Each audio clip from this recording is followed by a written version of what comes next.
ఇవాళ మనకు హార్ట్ అటాకే పెద్ద శత్రువు. క్యాన్సర్లు, ఎయిడ్స్, పక్షవాతం ఏవైనా సరే అవన్నీ గుండె జబ్బుల తర్వాతేనని లెక్కలు చెబుతున్నాయి.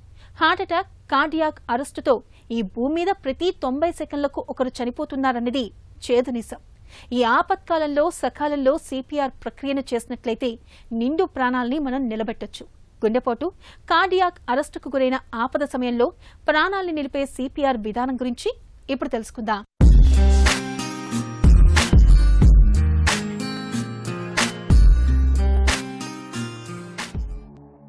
సిపిఆర్ చేయడానికి వీలుగా గుండెపోటుతో కుప్పకూలిన వ్యక్తిని ముందుగా సమతలంగా ఉన్న నేలపై వెల్లకిలా పడుకోబెట్టాలి.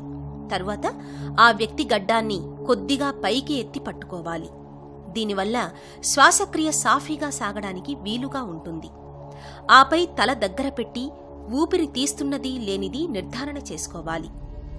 ఊపిరి తీసుకోవడం లేదని తెలిసిన తర్వాత ముక్కు 2 రంధ్రాలను మూసేసి నోట్లో నోరు ఉంచి గాలి ఊదాలి.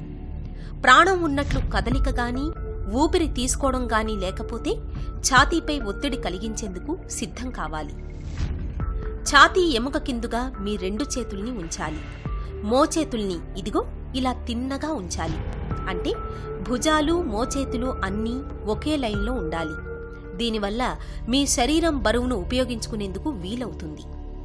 1.5 నుంచి 2 అంగుళాల లోపలికి 2 చేతుల్ని ఉపయోగించి కిందికి నొక్కుతూ ఉండాలి. ఇలా నిమిషానికి 80 నుంచి 100 సార్లు చెయ్యాలి.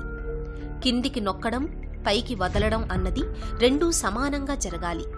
మధ్యలో వదిలివేయకూడదు. ఇలా 15 సార్లు నొక్కిన తర్వాత నోట్లో నోరు ఉంచి కృత్రిమ శ్వాస ఇవ్వాలి.